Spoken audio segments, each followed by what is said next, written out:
yang mendengarkan siaran ini, khususnya bagi jemaat Gereja Pentakosta Indonesia Sidang Metropolitan Jakarta. Kita akan baca firman Tuhan, dan biar saudara juga membuka kitab di rumah. Kita bergantian membaca firman Tuhan ini. Saya yang genap, saudara sekalian yang ganjil. 1 Korintus pasal yang ke-10. 1 Korintus pasal yang ke-10. Saya yang ganjil, saudara sekalian yang genap. Demikian firman Tuhan. Israel sebagai suatu peringatan. Aku mau supaya kamu mengetahui, saudara-saudara, bahwa nenek moyang kita semua berada di bawah perlindungan awan, dan bahwa mereka semua telah melintasi laut. Untuk menjadi pengikut Musa, mereka semua telah dibaptis dalam awan dan dalam laut. Mereka semua makan makanan rohani yang sama, dan mereka semua minum minuman rohani yang sama, sebab mereka minum dari batu karang rohani yang mengikuti mereka, dan batu karang itu ialah Kristus. Tetapi sungguh pun demikian, Allah tidak berkenan kepada bagian yang terbesar dari mereka, karena mereka ditewaskan di padang gurun. Semuanya ini telah terjadi sebagai contoh bagi kita untuk memperingatkan kita, supaya jangan kita menginginkan hal-hal yang jahat seperti yang telah mereka perbuat. Dan supaya jangan kita menjadi penyembah-penyembah berhala, sama seperti beberapa orang dari mereka, seperti ada tertulis, maka duduklah bangsa itu untuk makan dan minum, kemudian bangunlah mereka dan bersukaria. Janganlah kita melakukan percabulan seperti yang dilakukan oleh beberapa orang dari mereka, sehingga pada satu hari telah tewas 23.000 orang. Janganlah kita mencobai Tuhan seperti yang dilakukan oleh beberapa orang dari mereka, sehingga mereka mati dipagut ular. Dan janganlah bersungut-sungut seperti yang dilakukan oleh beberapa orang dari mereka, sehingga mereka dibinasakan oleh malaikat. Ayat 11 kita sama-sama. Semuanya ini telah menimpa mereka sebagai contoh dan dituliskan untuk menjadi peringatan bagi kita yang hidup pada waktu di mana zaman akhir telah tiba. Puji Tuhan. Haleluya. Bapak Ibu beserta saudara yang dikasihi oleh Tuhan, inilah satu kejadian atau peristiwa yang mereka alami bagi umat Israel waktu mereka keluar dari tanah Mesir sampai ke tanah Kanaan.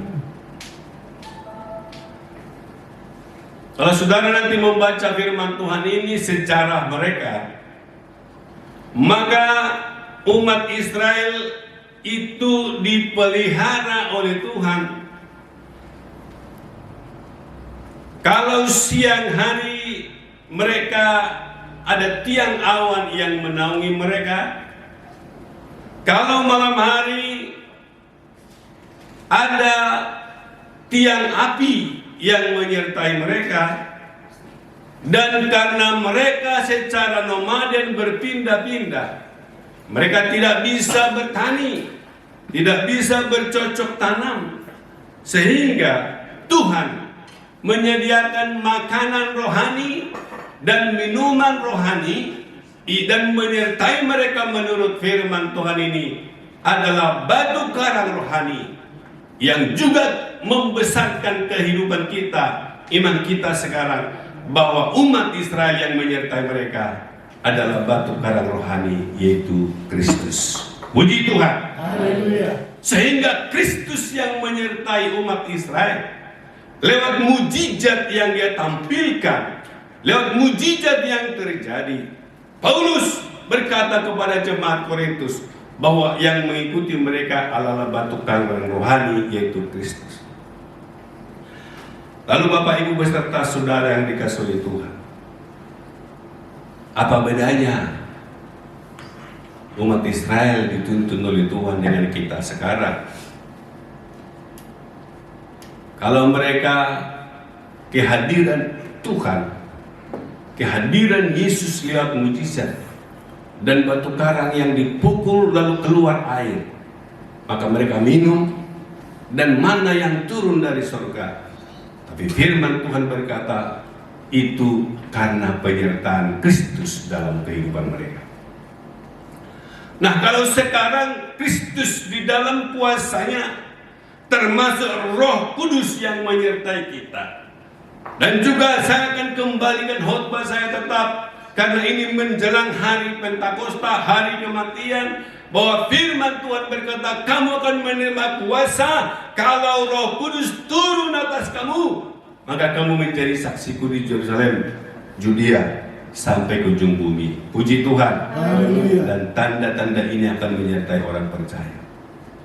Terangkan di situ ada mujizat, ada penyertaan Tuhan. Walaupun mereka minum racun maut, mereka tidak celaka. Tetapi satu hal yang perlu saya ingatkan lewat khotbah ini, bukan karena mereka katanya meminum racun maut, lalu saudara bebas meminum racun. Kalau saudara coba, saudara bisa meninggal. Karena itu namanya mencobai Tuhan. Karena tadi juga di sini firman Tuhan berkata, pada saat mereka mencobai Tuhan, mereka dipagut oleh ular. Jangan salahkan ular yang memagut karena mereka mencobai Tuhan. Jangan salahkan juga nanti COVID-19 membuat saudara meninggal kalau saudara mencoba-cobai. Bukan seperti itu. Tapi itu beda topik yang akan kita pelajari. Lalu Bapak Ibu beserta saudara yang dikasihi oleh Tuhan, kalau kita membaca tadi firman Tuhan ini, mereka semua disertai oleh batu karang rohani. Tapi Paulus berkata, sebahagian besar dari mereka ditewaskan di padang gurun. Artinya bukan karena penyertaan Tuhan otomatis kita bisa selamat semuanya. Selamat dalam maksudnya dalam perjalanan ini. Nah, mereka ditewaskan di padang gurun, dan firman ini berkata karena mereka melakukan kejahatan. Nah, lalu saya berpikir kalau banyak lagu yang menyanyikan lagu, ya, kembalikan bangsa ini kepadamu, dan juga katanya bertobat dari apa? Berpaling dari jalan kami jalan kami yang jahat. Lalu firman Tuhan ini berkata juga karena mereka melakukan kejahatan. Kejahatan apa yang mereka lakukan? Yang pertama, adanya penyembahan berhala. Ayat yang kedua, adanya percabulan. Ayat yang ke-8, mencobai Tuhan dan bersungut-sungut. Jadi ada 4. Nah, kategori mana yang saudara selalu lakukan di sini? Mungkin saudara tidak menyembah berhala, menyembah patung, tapi kedegilan hati pun sama seperti penyembahan berhala. Itulah yang menjatuhkan Saul. Nah, mencobai Tuhan apa lagi? Ya, saya tidak akan bahas karena sudah banyak ini di medsos. Ya, berhikmat dan beriman. Tapi bagaimana soal bersungut-sungut? Apakah itu sudah keluar dari kehidupanmu? Jangan saudara mendengarkan firman Tuhan lalu bersungut-sungut karena firman itu tidak pas dengan apa ya.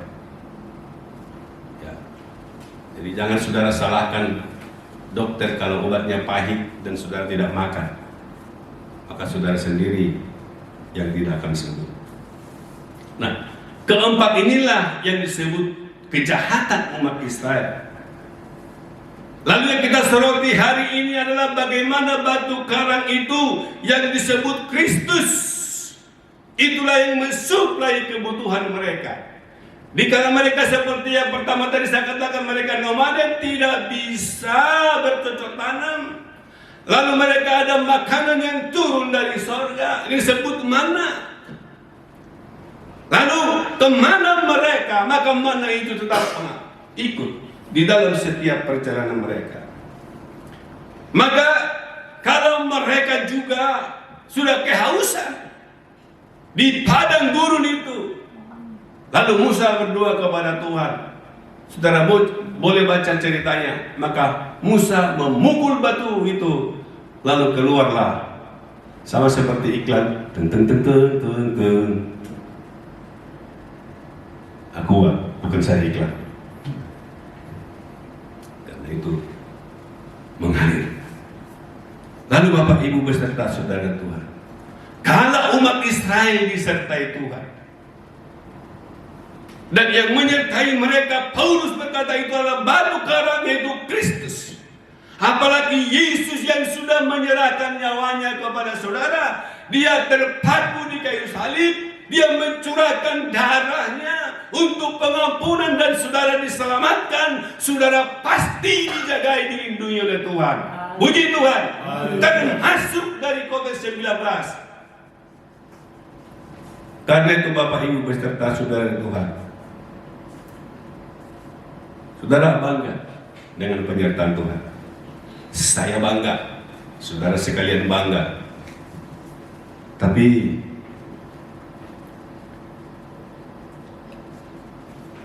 firman Tuhan berkata, namun begitu penyertaan Tuhan pada saat itu, maka sebagian besar mereka ditewaskan. Dan yang lahir di tanah Mesir sampai ke tanah Kanaan hanya Yosua dan Kaleb. Nah, penyertaan Tuhan bagi mereka tetap ada. Tapi yang bisa mencicipi tanah Kanaan yang lahir di Mesir hanya 2 orang, yaitu Yosua dan Kaleb. Nah, di tengah krisis seperti ini, di tengah situasi yang menakutkan seperti ini, maka kita belajar dari Yosua dan Kaleb. Kalau saudara mau mencicipi berkat-berkat Tuhan, apa yang terjadi? Nah, dikala mereka pergi mengintai, maka ada 12 orang. Maka mereka ada pro kontra. Yang pertama, sebagian ada 10 orang. Yang sebagian lagi hanya 2 orang, yaitu Yosua dan Kaleb.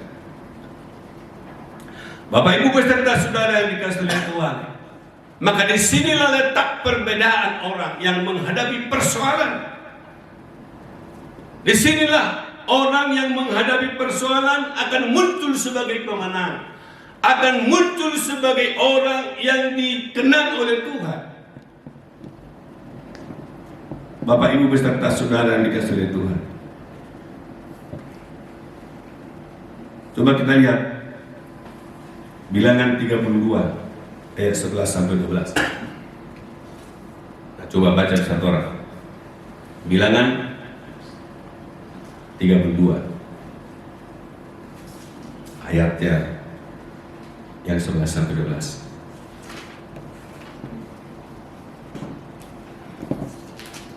Ya, saya bisa baik. Bahwasanya orang-orang yang telah berjalan dari Mesir yang berumur 20 tahun ke atas tidak akan melihat negeri yang kujanjikan dengan bersumpah kepada Abraham, Ishak dan Yakub. Oleh karena mereka tidak mengikut aku dengan sepenuh hatinya, kecuali Kaleb bin Yefune orang Kenas itu dan Yosua bin Nun, sebab keduanya mengikut Tuhan dengan sepenuh hatinya. Ya, jadi katakan dia mengikuti Tuhan dengan segenap hati. Nah, mengikuti Tuhan dengan segenap hati bukan soal hadirnya di gereja, bukan soal gajinya membaca kitab, bukan hanya soal gajinya berdoa, tetapi bagaimana dia melakukan kebenaran firman Tuhan, bagaimana perspektifnya agar dia bisa menyikapi keadaan. Ada 2. kelompok tadi saya katakan Joshua dan Kaleb dan yang 10 orang. Nah Bapak Ibu beserta saudara oleh Tuhan, dikala saudara menghadapi persoalan yang menakutkan, jika saudara menghadapi situasi yang mengkhawatirkan, maka disinilah letak perbedaan kualitas iman saudara. Disinilah yang membedakan Joshua dan Kaleb. Benar ada survei bagi mereka. Waktu ke-12 itu pergi, maka survei mereka yang mereka survei adalah sama. Faktanya adalah sama. Di sana banyak susu dan madu. Di sana ada orang raksasa seperti orang enak. Sama semua. Tetapi yang 10 orang itu sudah mulai khawatir menghadapi situasi. Yang 10 orang itu sudah mulai membanding-bandingkan kekuatan mereka. Apa yang mereka miliki dengan kekuatan yang mereka survei. Sehingga mereka pulang dan menghadap kepada Musa. Maka dia katakan kepada Musa, kita tidak perlu ke sana. Dan firman Tuhan berkata bahwa mereka itu memberitakan kabar busuk. Coba saudara perhatikan baik-baik. Bukan fakta yang mereka sajikan yang membuat mereka pemberita kabar busuk. Saya ulangi, bukan fakta yang mereka lihat. Mereka tidak berbohong dengan fakta. Tetapi mereka membuat orang ketakutan karena fakta. Karena cara persepsi mereka. Karena cara mereka melihat. Karena iman mereka tidak kuat. Sehingga mereka disebut pemberita kabar busuk. Yang mungkin sekarang sering disebut hoax. Nah, coba kita baca lagi Bilangan 13 ayat 32. Bilangan 13 ayat 32. Nah, saya baca sendiri.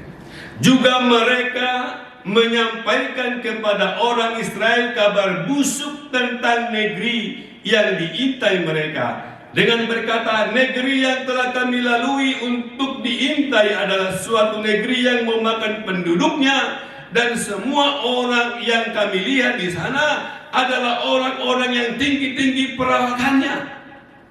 Juga kami lihat di sana orang-orang raksasa, orang enak yang berasal dari orang-orang raksasa, dan kami lihat diri kami seperti belalang, dan demikian juga mereka terhadap kami.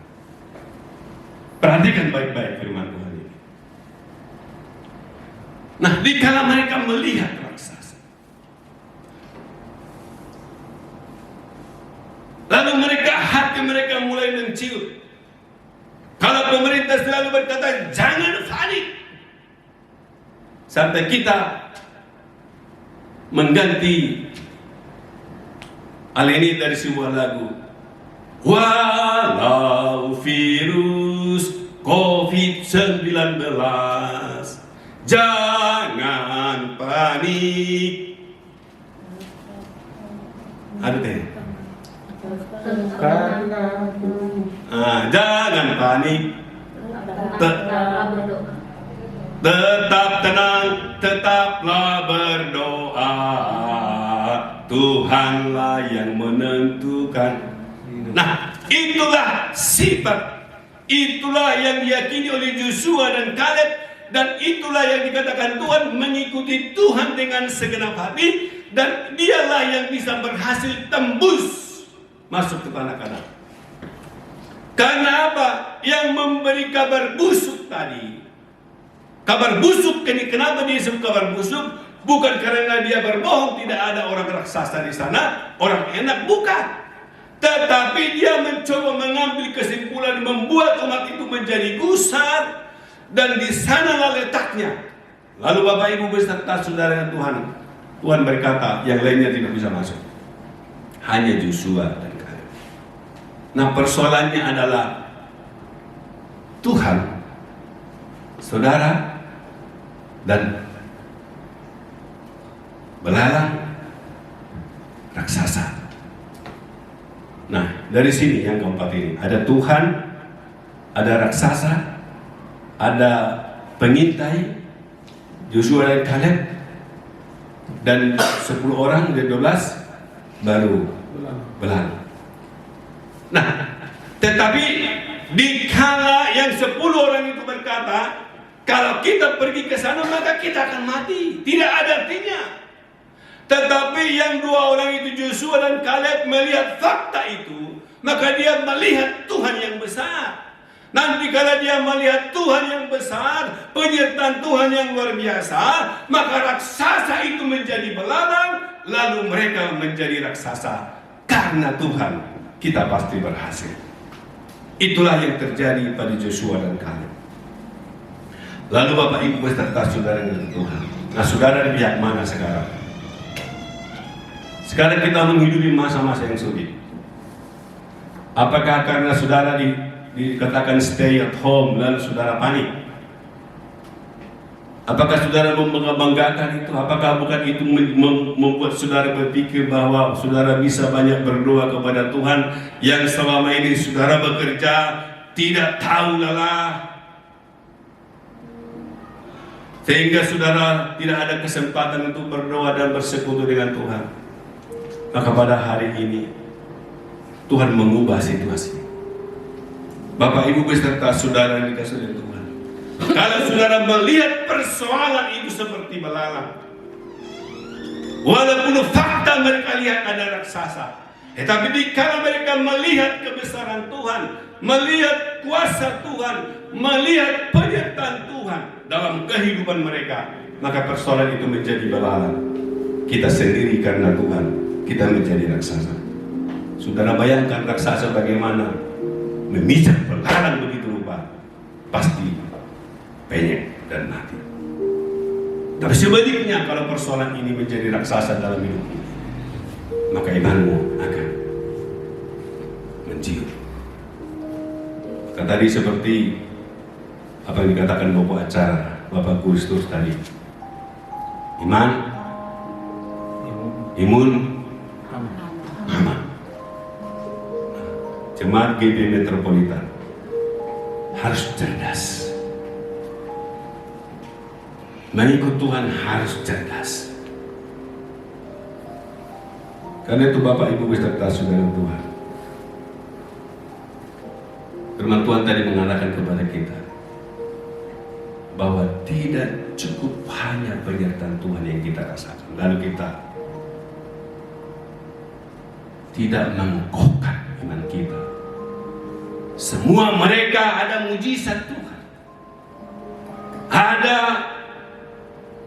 batu karang menyertai mereka, dan itu juga menyertai kita hari ini. Tapi saudara harus seperti Joshua dan Kaleb. Jika melihat persoalan, maka dia melihat Tuhan yang besar. Tetapi pengintai yang 10 ini, dia melihat raksasa itu. Dan jika mereka mengagung-agungkan raksasa dan membawa kesimpulan itu kepada umat, maka firman Tuhan berkata, mereka adalah penyebar hoax, penyebar kabar busuk. Karena itu jemaat GB Metropolitan pada khususnya, jangan menjadi penyebar hoax. Jangan imanmu berkata membuat orang lain di sekelilingmu takut. Itu menurut firman Tuhan adalah orang yang memberi kabar busuk.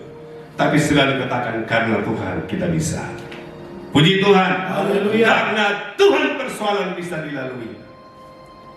Jangan katakan, kenapa Tuhan membuat sesuatu, mengizinkan. Pertanyaan mengapa tidak jawabnya. Tapi ganti pertanyaanmu, apa rencana Tuhan dalam kehidupan ini? Sehingga paling tidak saudara di rumah, suami bisa menjadi imam, saudara bisa beribadah sendiri. Karena itu Bapak Ibu beserta saudara Tuhan, kita semua sudah mengalami pembebasan dan mengecap mujizat dan pertolongan Tuhan. Oleh darah Yesus kita sudah dibebaskan. Ya, ini setelah nanti khotbah ini, bagi saudara jemaat yang di rumah, kita akan belajar nanti darahnya memerdekakan. Bagi yang melihat siaran ini, saudara harus belajar juga dalam ini. Ya. Baru kita sudah keluar dari perbudakan dosa oleh penebusan darah Yesus yang akan kita rayakan pada Jumat depan. Darah Yesus telah membuat kita bisa masuk ke Ruang Maha Kudus dalam Ibrani 10 ayat 19. Tirainya telah terbagi dua dan semua penghalang yang memisahkan manusia dan Tuhan di bawah perjanjian lama telah disingkirkan. Saudara bisa berdoa. Berdoalah kepada Tuhan. Ya. Karena itu cicipi berkat Tuhan dengan menancapkan pengharapanmu kepada Tuhan dan juga imanmu selalu terhubung dengan Tuhan sehingga perspektifmu melihat keadaan ini, perspektifmu melihat keadaan masalah-masalah ini, maka saudara pasti menjadi seorang pemenang. Jangan lupa Joshua dan Kaleb, dialah yang bisa mencicipi tanah Kanaan. Dan karena itu Bapak Ibu, kita berdoa kepada Tuhan, kita doakan negara kita ini. Kita doakan seluruh anak-anak Tuhan, bahkan seluruh umat manusia ini, biarlah wabah ini cepat selesai. Mari kita bangkit berdiri. Jangan lupa subscribe dan bunyikan loncengnya hingga program ini nanti akan cepat-cepat sampai kepada saudara sekalian. Kita berdoa semoga program ini berjalan dengan baik demi hormat dan kemuliaan untuk nama Tuhan. Haleluya.